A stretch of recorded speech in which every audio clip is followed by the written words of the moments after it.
I am Arshi, polity faculty of Rafale academy. I hope कि आप सब बहुत अच्छे होंगे और अपनी स्टडी अच्छे से कर रहे होंगे। आज हम यहाँ पर पॉलिटी में पढ़ने वाले हैं संसद, ठीक है। और हमारा संसद ही चल रहा है। संसद के अभी आपको पता होगा कि आपके संसद के 2 भाग आ चुके हैं। ये आपका शायद 3rd भाग है और आज हम अनुच्छेद देखने वाले हैं 97। अनुच्छेद कितना है? 97 है। और 97 में क्या बोला गया है? सभापति और उपसभापति तथा अध्यक्ष और उपाध्यक्ष के वेतन भत्ते के बारे में बताया गया है। जिस किसी ने भी, अगर आपने पिछली वीडियो नहीं देखी है तो पहले आप उन वीडियो को जाकर अच्छे से देख लो, ताकि आपको क्या है कि ये जो हम आज पढ़ा रहे हैं ये आपको अच्छे से समझ में आ जाए। क्योंकि आधा अधूरी ज्ञान क्या होता है? बेकार होता है। क्योंकि फिर आपको क्या होगा कि ये चीज़ें अब समझ में नहीं आएंगी, क्योंकि एक आपका फ्लो बन जाएगा अगर आप पहले से उन वीडियो को देख के आएंगे और फिर आप इन सब को समझेंगे। क्योंकि उपाध्यक्ष और अध्यक्ष, सभापति, उपसभापति को हमने वहाँ पर अच्छे से क्या है डिफाइन किया है। तो यहाँ पर क्या है, आज हम उनके वेतन भत्ते देखने वाले हैं कि सभापति और उपसभापति, अध्यक्ष और उपाध्यक्ष के वेतन भत्ते कौन निर्धारित करता है। आज हम यहाँ पर यही सब चीज़ें देखेंगे। चलिए देखते हैं, अपना पढ़ लेते हैं पहले हम सभापति और उपसभापति, अध्यक्ष और उपाध्यक्ष के वेतन भत्ते, ठीक है।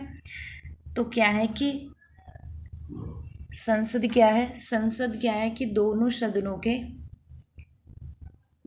जो सदन है, ठीक है, दोनों सदनों के सदस्यों का क्या करेगी? वेतन और भत्ते लेने का क्या करेगी? लेने की क्या है? निर्धारित करेगी, ठीक है। उन्हें देने के लिए क्या करेगी? निर्धारित करेगी। संसद सदस्यों के क्या है, उनके द्वारा, संसद के द्वारा जो वेतन भत्ते हैं उन्हें क्या है? निर्धारित करेगी।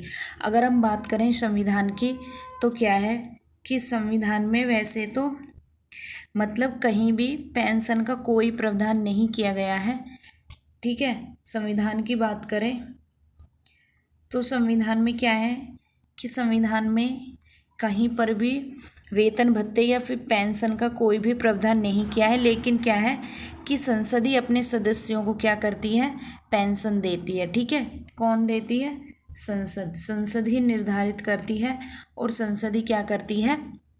अपने जो सदस्य हैं उनको पेंशन देती है, ठीक है। अगर आपसे क्वेश्चन में आ जाए कि संसद के सदस्यों को वेतन भत्ते कौन निर्धारित करता है, तो याद रखना संसद ही क्या है? निर्धारित करती है। कब से निर्धारित किया है इन्होंने, संसद ने? तो ये किया है 1954, ठीक है, 1954, ठीक है। 1954 में क्या हुआ था? संसद ने संसद सदस्यों के वेतन भत्ते के लिए और उनके पेंशन के लिए क्या बनाया था? अधिनियम बनाया था, ठीक है। संसद ने 1954 में पेंशन भत्ते अधिनियम बनाया था। तो तब से ही क्या है, संसद ही अपने सदस्यों के लिए क्या करती है? वेतन भत्ते निर्धारित करती है और उन्हें क्या है? देती है पेंशन, ठीक है। पेंशन या वेतन भत्ते दिया जाता है, ठीक है। ये हो गया है। और अगर हम इसके अलावा बात करें कि और क्या क्या सुविधाएं मिलती हैं संसद सदस्यों को, तो इसके अलावा उन्हें जो सुविधा मिलती है मुफ्त में, तो कौन कौन सी मिलती हैं? जैसे कि आवास की होगी, ठीक है, आवास सुविधा उन्हें मिलती है। और क्या मिलती है? टेलीफोन की सुविधा उन्हें मिलती है, ठीक है, टेलीफोन की सुविधा होगी। और आपने देखा होगा उनके पास गाड़ी भी होती है, ठीक है। तो वो सब सुविधाएं क्या हैं? उन्हें वहीं से मिलती हैं, ठीक है। गाड़ी खर्च, ठीक है, गाड़ी खर्च, चिकित्सा का हो गया, डॉक्टर से रिलेटेड, ठीक है, सब सुविधाएं उन्हें वहीं से ही मिलती हैं, ठीक है। तो ये क्वेश्चन हो गया है 97। अब देखते हैं 98 के बारे में। अनुच्छेद 98 क्या बोलता है? 98 संसद के सचिवालय के बारे में बात करता है। तो देखते हैं संसद के सचिवालय, ठीक है। अगर हम बात करें यहाँ पे सचिवालय की, तो बेटे जो सचिवालय हैं, जैसे कि तो सचिवालय जो है संसद के दोनों सदनों के लिए क्या है, अलग सचिवालय होगा। ठीक है, जो संसद के जो दोनों सदन हैं, ठीक है, जो संसद के दोनों सदन हैं, तो दोनों के लिए क्या होगा, दोनों के लिए क्या होगा, अलग सचिवालय होगा। ठीक है, सचिवालय होगा, दोनों के लिए अलग सचिवालय होगा। ठीक है, इनमें से क्या है कि जो संसद के जो सदन हैं, दोनों सदनों के लिए क्या है, कुछ पद ऐसे हैं जो समान हैं, तो उनकी भर्ती के लिए अगर बात करें तो उनकी भर्ती कौन करेगा, या उनकी सेवा शर्तें जो होंगी उन्हें कौन निर्धारित करता है, तो उन्हें करता है, उन्हें करती है संसद। ठीक है, कौन करती है, संसद करती है। और संसद के दोनों सदनों का ही क्या है, पृथक अलग मतलब सचिवालय होता है दोनों के लिए। अगर बात की जाए दोनों सदनों के जो सचिवालय में जो सचिव होते हैं, मुख्य कौन होता है, सचिवालय में मुख्य कौन होता है, दोनों सदनों का सचिवालय में मुख्य कौन होता है, तो वो होते हैं महासचिव। ठीक है, कौन होते हैं, महासचिव होते हैं। तो आपके सारे पॉइंट यहाँ से क्लियर हो रहे होंगे। आपको पता होगा कि हम आपको बता रहे हैं जैसे कि एक ही सचिवालय दोनों सदनों के लिए पृथक होते हैं, अलग होते हैं, और दोनों सदनों का जो सचिवालय का मुखिया कौन होता है, तो वो महासचिव होता है। और ये क्या है कि ये क्या होता है, ये स्थायी अधिकारी होता है। ठीक है, ये बात आप याद रखना, ये कौन होता है, ये स्थायी अधिकारी होता है। ठीक है, कि ये ही स्थायी अधिकारी होता है। अगर बात करो, आपके दिमाग में क्वेश्चन आ रहा होगा कि इसकी नियुक्ति फिर कौन करते हैं, तो इसकी नियुक्ति क्या होती है, सदन का अधिकारी करता है। ठीक है, जो सदन के जो अधिकारी होते हैं वो ही इनकी क्या करते हैं, नियुक्ति करते हैं। ठीक है, तो ये हो गया है क्वेश्चन, ये अनुच्छेद था हमारा, अनुच्छेद 98 संसद के सचिवालय से। तो आई होप कि आप अच्छे से समझ गए होंगे। अब कार्य संचालन देखते हैं। ठीक है, कार्य संचालन यानी कि उनकी शपथ हो गई है, ये सब चीज़ें उन्हें कौन दिलाता है, तो यहाँ पर आज हम ये देखेंगे। चलिए देखते हैं नेक्स्ट अनुच्छेद हमारा क्या है। तो नेक्स्ट अनुच्छेद हमारा 99, सदस्यों द्वारा शपथ या प्रतिज्ञान। ठीक है, कौन दिलवाता है, संसद के जो सदस्य होते हैं उनके लिए, सदस्य होते हैं उनका जो शपथ होती है, अपनी जो उन्हें पद रहता है संसद के, क्या है कि दोनों सदनों के जो प्रत्येक सदस्य होते हैं, अपना स्थान लेने से पहले वो क्या करते हैं, अपना स्थान लेने से पहले वो शपथ लेते हैं। ठीक है, जब वो अपना पद ग्रहण करेंगे तो उससे पहले शपथ लेंगे। बात आती है कि शपथ वो किसके सामने लेते हैं, कौन दिलवाता है, तो वो है राष्ट्रपति। ठीक है, राष्ट्रपति क्या है, संसद सदस्यों को शपथ दिलवाते हैं, कौन, राष्ट्रपति।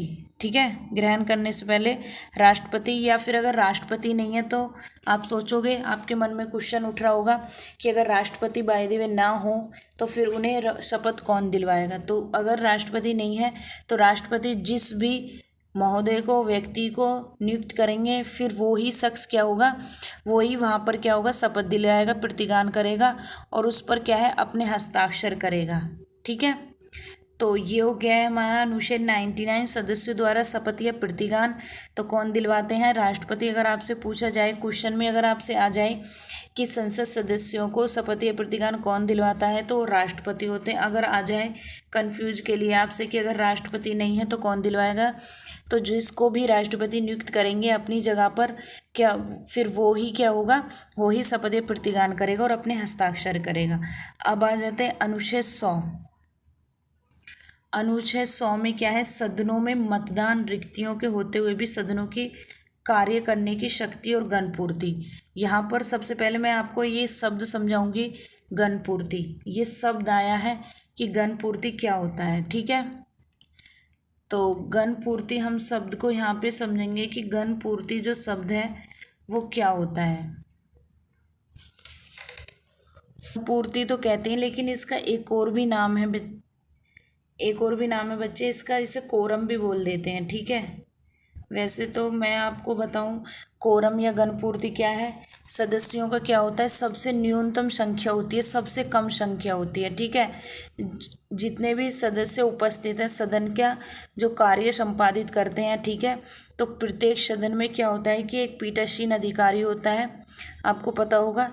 तो जो पीठासीन अधिकारी है उसे लगा के कुल सदस्य संख्या का कितना 10वां भाग क्या है, 10वां भाग वहाँ पर होना चाहिए। कुल सदस्यों को कितना बच्चे, 10वां भाग। कोरम, घनपूर्ति या कोरम का अर्थ होता है घनपूर्ति। अगर कहीं पे बोला जाए कि घनपूर्ति, अगर आपसे क्वेश्चन में आ जाए, पूछा जाए आपसे, तो याद रखना कितना होता है, कुल सदस्यों का जो पीठासीन अधिकारी उसे लगाकर भी समेत कुल सदस्यों का 10वां हिस्सा होता है। इसका अर्थ अगर बात करें तो लोकसभा में कम से कम कितना होना चाहिए, घनपूर्ति की बात करें तो लोकसभा में कितना होना चाहिए, कम से कम कितना होना चाहिए, कम से कम लोकसभा में कितना होना चाहिए, तो कम से कम लोकसभा में 55 सदस्य होने चाहिए। कितना, 55 सदस्य। अब आप लगा लो कुल लोकसभा में कितने सदस्य होते हैं, ठीक है, प्रेजेंट में कितने हैं, तो उनका 10वां हिस्सा कर दो तो कितना, 55 सदस्य कम से कम होने चाहिए बताया गया है।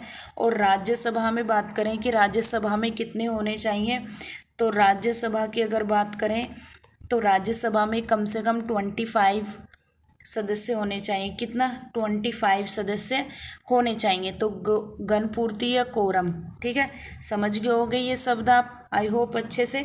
घनपूर्ति कितना, प्रत्येक सदन में पीठासीन अधिकारी समेत कितना, कुल सदस्य संख्या, कुल सदस्यों का कितना, 10वां हिस्सा घनपूर्ति का अर्थ होता है। ठीक है, याद रहेगी अब ये बात आपको।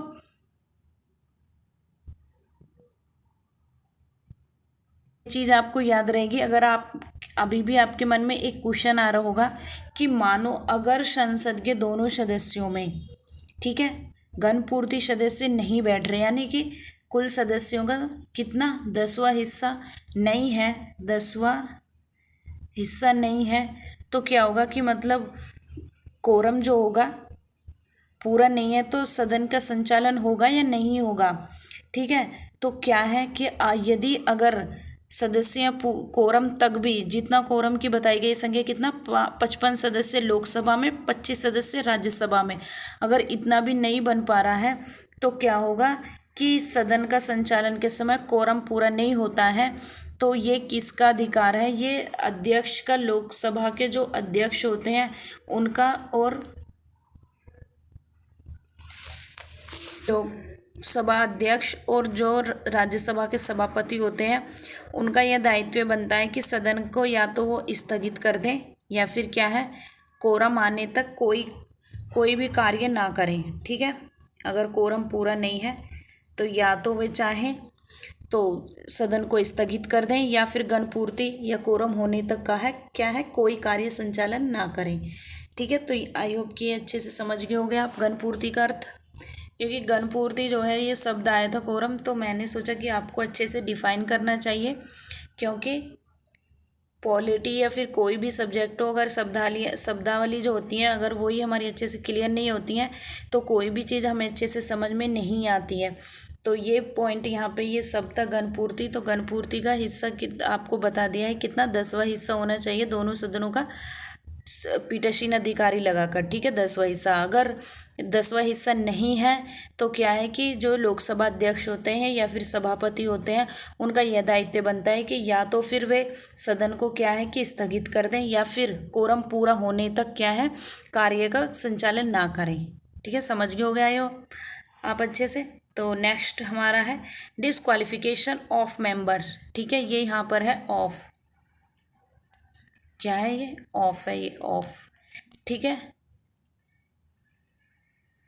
देखते हैं, वैसे हमने डिस्क्वालिफिकेशन बहुत अच्छे से देख ली थी, लेकिन फिर भी अगर क्वेश्चन हमने अनुच्छेद नहीं पढ़े थे तो 101 में क्या है कि स्थानों का रिक्त होना। ठीक है, किसी भी सदस्य का, जो संसद सदस्य है वो अपना स्थान कैसे रिक्त कर सकता है, तो ये मैंने आपको बताया था कि अगर कोई भी सदस्य दोनों सदनों का सदस्य है या फिर विधानमंडलों का सदस्य है तो क्या होगा कि उसे अपना एक पद छोड़ना पड़ेगा। ठीक है, एक पद क्या है, उसे अपना छोड़ना पड़ेगा। अगर वो अपना पद नहीं छोड़ता है तो क्या होगा, फिर अपना आप ही मान लिया जाएगा कि उसने, अगर वो संसद में है तो विधानमंडल में से मान लिया जाएगा कि उसने अपना पद छोड़ दिया है। ठीक है, तो ये है रिक्त स्थानों का, स्थानों 101 अनुच्छेद में स्थानों का रिक्त होना। ठीक है, ये हमने आपको वैसे और अच्छे से समझा दिया था। तो ये हो गया है, आपकी क्लास यहाँ पे होती है ख़त्म, क्योंकि हम आपको ज़्यादा अनुच्छेद लेकर नहीं पढ़ा रहे हैं, क्योंकि अनुच्छेद क्या है कि जल्दी से अच्छे से याद भी नहीं होते हैं। तो हम यही चाहते हैं कि आपका कॉन्सेप्ट भी क्लियर हो जाए और आपको अनुच्छेद भी अच्छे से याद हो जाए। ठीक है, थैंक यू सो मच। और हमें आप अच्छे से, मतलब अगर आपको अच्छी वीडियो चाहिए, यानी कि आपको किसी टॉपिक पर अलग से कोई सेपरेट वीडियो चाहिए, तो आप हमें कमेंट में बता सकते हैं। Thank you so much.